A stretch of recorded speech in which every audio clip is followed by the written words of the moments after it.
Herkese selam. YouTube kanalıma hoş geldiniz. Öncelikle hepinizin mübarek Ramazan ayını canı gönülden kutluyorum. Videoda da gördüğünüz üzere çorbasından tatlısına kadar çok güzel lezzetler hazırlayıp sizler için bir iftar menüsü oluşturdum. Eminim birbirinden güzel bu lezzetleri çok beğeneceksiniz. Mutlaka denemenizi tavsiye ederek hemen sizleri bekletmeden tarife geçtim bile. Öncelikle her zaman olduğu gibi bekleme süresi uzun olması gereken tariften başlıyoruz. Yani cheesecake'imizi hazırlıyoruz. Bunun için 2 paket kadar burçak bisküviyi mutfak robotunun içerisine alalım. Üzerine 1 avuç kadar fındık ekledikten sonra tamamen pürüzsüz bir kıvam alıncaya kadar robottan geçirip uygun bir kasenin içerisine aktaralım.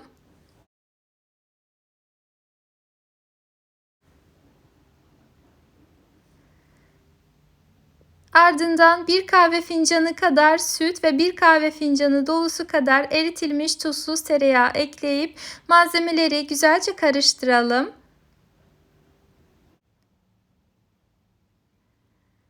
Bisküvilerin tamamen ıslanmış ve birbirini tutuyor kıvamda olması lazım. Bu kıvama geldiyse tabanının hamuru artık hazır olmuş demektir. Şimdi kalıbımızı hazırlayalım. Ben çember ayarlanabilir bir kalıp kullandım. Onun yerine derin bir borcam veya kek kalıbı da kullanabilirsiniz. Yuvarlak veya kare olması hiç fark etmez. Herhangi bir kalıbı kullanabilirsiniz.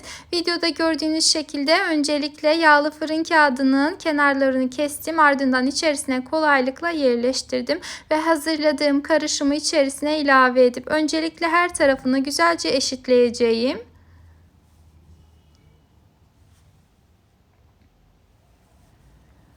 Spatula ile her tarafını eşitledikten sonra bir bardağın alt kısmı ile veya cezvenin alt kısmı ile bu şekilde üzerinden yavaş yavaş bastırıp her tarafının bir dümdüz taban haline gelmesini sağlayalım ve hazır olan kalıbımızı yarım saat kadar buzdolabının buzluk kısmında dinlendirelim. Yani ikinci bir işleme kadar dinlenmiş olması yeterli olacaktır.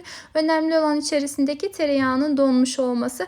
Diğer taraftan geçelim peynirli karışımımızı yani harcımızı hazırlamaya. Bunun için 3 adet orta boy yumurtayı uygun bir çırpma kabının içerisine aldım. Ardından 1 su bardağı yani 200 mililitrelik bardak ile 1 su bardağı yani 170 gram toz şekere denk geliyor herhalde. 170 gram toz şekerin yarısını üzerine ekledikten sonra yumurtaları ve şekeri tamamen krema kıvamına gelinceye kadar güzelce çırptım. Şimdi diğer hemen kasemi aldım. İçerisine 600 gram kadar labne peyniri ekliyorum.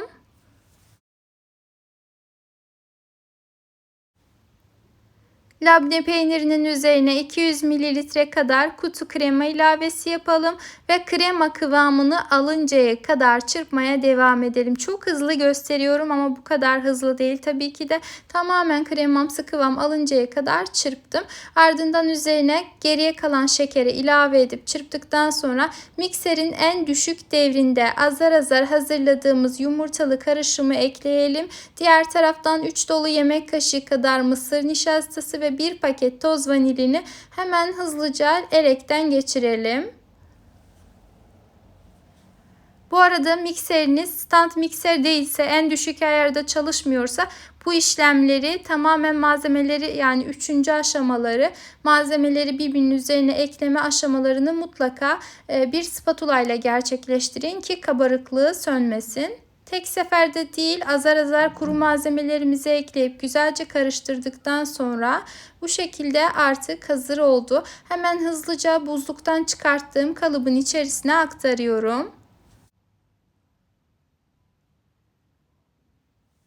Hamurun kabarmasını engellemesin diye elimi öncelikle hamura küçük parçalar şeklinde şöyle bandırdım. Ardından yağlı fırın kağıdını kenarlarına yapıştırdım ki güzel dursun. Aynı videoda gördüğünüz şekilde artık hazır oldu. Hemen farklı bir tepsinin içerisine aldım. Kenarlarını sıcak su ile doldurduktan sonra önceden ısıtılmış 160 derece fırında pişmeye gönderiyorum. Ortalama 1 saat kadar pişirdim. Maalesef bu süre aşamasında diğer şeyleri hazırlarken içerisindeki suyun tamamen kaybolabileceğini düşünmedim. Tekrardan su eklemem gerekliydi. Ekledim ama geç olmuştu.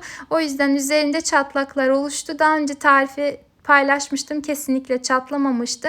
Yani suya çok dikkat edin. Suyu biterse tekrar su ilavesi yapabilirsiniz. Hatta fırına da su koyabilirsiniz. Çok çok önemli. Susuz olursa maalesef üzeri çatlıyor ama tabii ki de lezzetinden hiçbir şey kaybetmeyeceksiniz.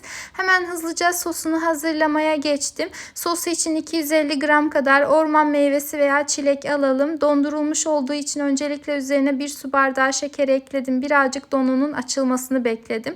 Ardından yarım su bardağı kadar su ilavesi yapıp kaynamasını bekledim. Kaynamaya başladıktan sonra hemen hızlıca blenderdan tamamen pürüzsüz bir kıvam alıncaya kadar geçiriyorum.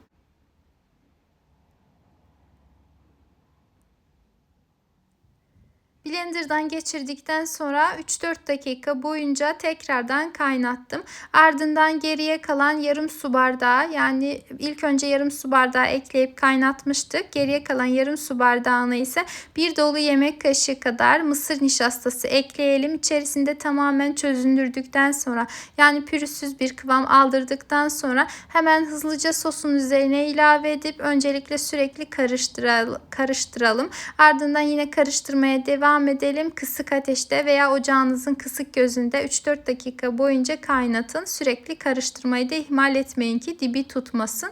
Bu şekilde kıvam almaya başladı mı artık hazır olmuş demektir. Şimdi hızlıca cheesecake'imizin üzerine gezdirelim. Cheesecake'i bu şekilde hazır ettikten sonra tamamen ılımasını bekleyip en az 3-4 saat kadar, ardından en az 3-4 saat kadar buzdolabında dinlendirin. Ben 1-2 saat kadar dinlendirdim. Sanırım diğer yemekleri hazırlayıncaya kadar.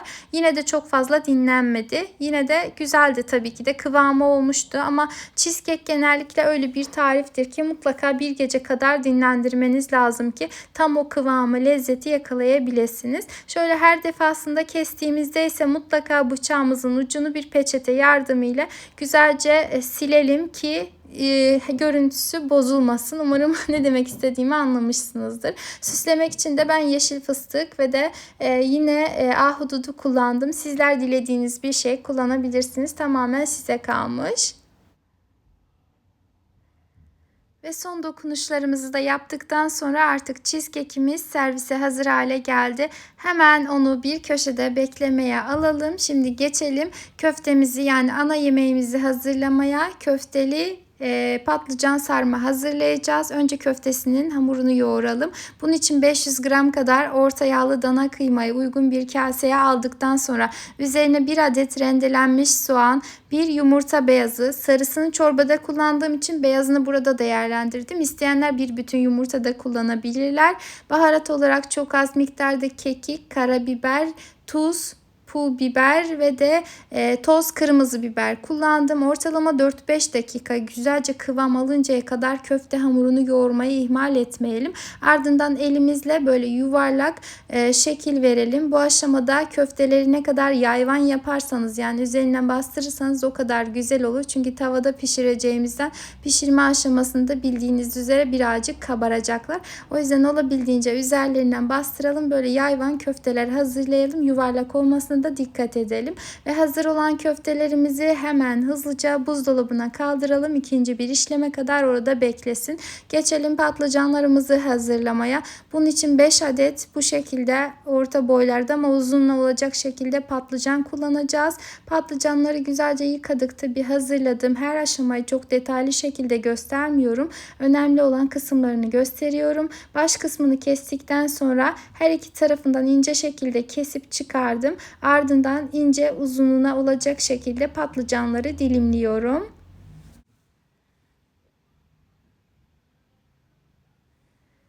Tamamını dilimleyip hazırladım. Toplamda 1 kilogram kadar patlıcan bizler için yeterli gelecektir. Hemen hızlıca suyumuzu hazırlayalım. Bunun için uygun bir kaseye bolca su alalım. İçerisine 1 yemek kaşığı kadar tuz ekleyip güzelce karıştırdıktan sonra hemen patlıcanlarımızı içerisine alalım ki tuzlu suyun içerisinde tamamen acısı çıkmış olsun. Eğer patlıcanlarınız çok fazla çekirdekli değilse bu aşamayı atlayıp o şekilde de hazırlayabilirsiniz. Çok acı olmayacak. olacaktır. Üzerini kapatalım ikinci bir işleme kadar, yani ortalama 10 dakika o şekilde dinlendirip tamamen acısının çıkmasını bekleyelim.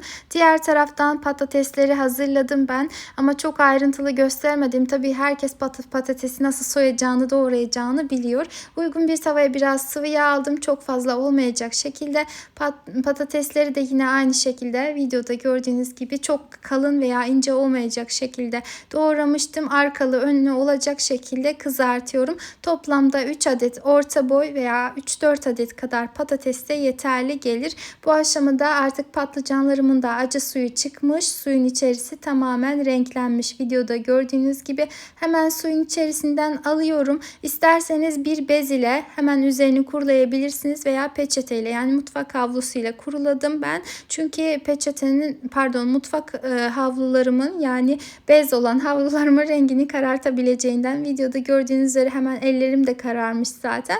O yüzden mutfak havlusu kullanmayı tercih ettim. İstemeyenler dediğim gibi bezde kullanabilirler. Hemen suyunu çekti zaten. Bu şekilde hazırladıktan sonra hızlıca patatesten sonra patlıcanlarımızı da arkalı önlü olacak şekilde kızartalım.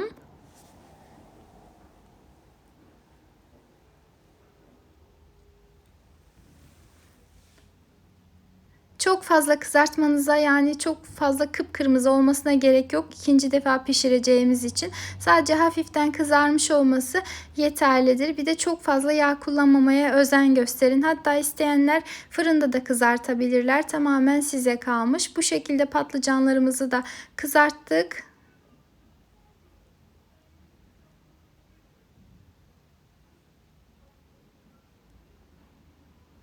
Bu arada kızartırken her seferinde de yine mutfak havlusunun üzerine aldım ki fazla yağını çekmiş olsun.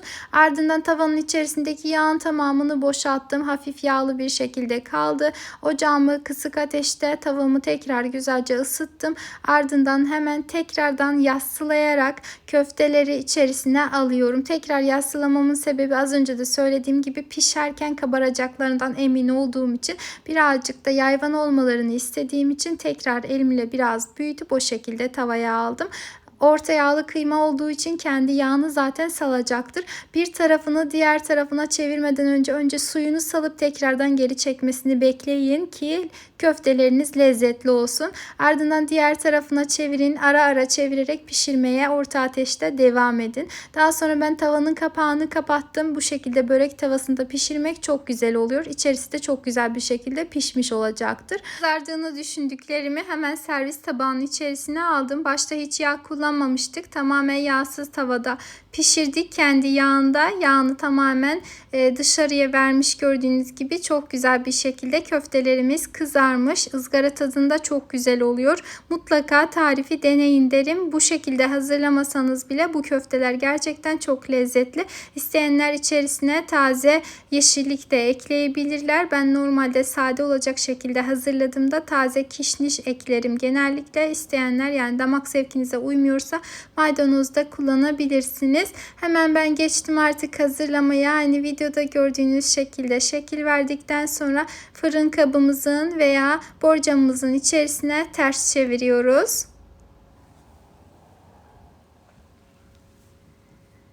Kaseye aldım. Şöyle üzerine patlıcanları çaprazına olacak şekilde yerleştiriyorum. Bir tane köfte, birkaç tane patates ekledikten sonra patlıcanların kenarlarından artan kısımları üzerine getirelim. Yani kenarından çıkan kısımları üzerine getirelim. Elimizle şöyle sıkıştırdıktan sonra hemen hızlıca kasemizi ters çevirelim. Buradan benim neredeyse hiç malzemem artmadı köfte dışında. Çünkü köfteyi de fazla yapmıştım. Size 500 gram tarif olarak verdim. Ama ben normalde 700-750 gram kadar köfte kullandım. Geriye kalanını oğlum çok sevdiği için, yiyeceğinden emin olduğum için, video çekmeme izin versin diye ben de onun için köfteleri fazla ilave ettim açıkçası. Fazla hazırladım. Önce ben borcamın orta kısmına biber yerleştirdim. Üzerlerine de birer tane olacak şekilde domates yerleştirdim. Sos içinde biber salçası 1 yemek kaşığı, 1 yemek kaşığı kadar da domates salçası, birazcık da karabiber ve tuzu güzelce kaynar su ile açtım önce. Ardından üzerine ılık veya soğuk soğuk su ekledim. Bu şekilde ortalama 2 su bardağı kadar sos hazırlamış oldum ve hemen hızlıca üzerlerine dağıtıyorum. Yani gezdiriyorum.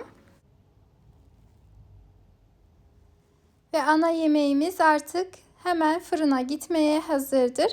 200 derece fırında ortalama yarım saat, yani üzerindeki domatesler tamamen kızarıncaya kadar pişireceğiz. Son aşamada nasıl olduğunu videonun sonunda zaten sizlere göstereceğim. Hemen hızlıca çorbayı hazırlamaya geçtim. Çorba için 1 dolu yemek kaşığı kadar zeytinyağı, 1 dolu yemek kaşığı kadar tereyağını uygun bir tencereye aldım. Erimesini bekledikten sonra üzerlerine 1 adet yemeklik olacak şekilde doğranmış soğanı ilave ettim. Şöyle bir çevirdikten sonra terletme yöntemiyle, yani tencerenin kapağını kapatıp kendi suyunda kısık ateşte 2-3 dakika boyunca tamamen yumuşamasını bekledim. Ardından şöyle karıştırıyorum. Çok fazla kızartmıyoruz. Aklınızda bulunsun. Suyunu tamamen çekmesine de özen gösterin. Ve hemen üzerine 1 su bardağı dolusu kadar yıkanmış mercimek ekleyelim. Mercimeği tamamen dupduru suyu çıkıncaya kadar güzelce yıkamayı asla ihmal etmeyiniz. Ben genellikle her zaman süzgeçte yıkarım. Süzgeçten altından tamamen duru suyu çıkmasını beklerim.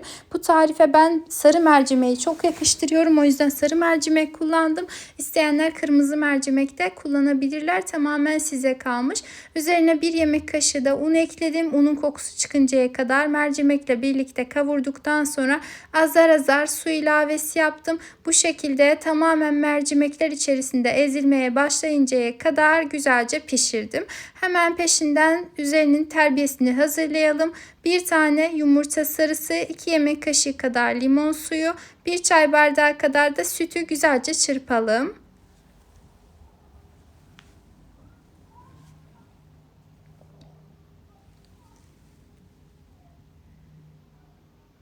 Yeteri kadar çırptıktan sonra çorbamızdan azar azar terbiyenin içerisine ilave edip terbiyemizi ılıtıyoruz.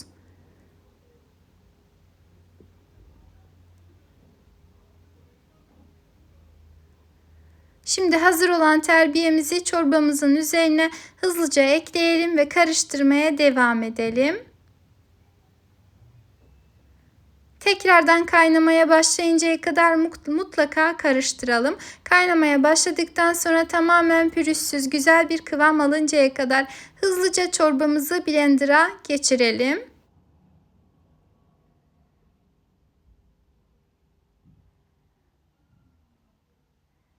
Tamamen pürüzsüz güzel bir kıvam aldıktan sonra tekrar çorbamızı 5-10 dakika daha mutlaka kaynatalım.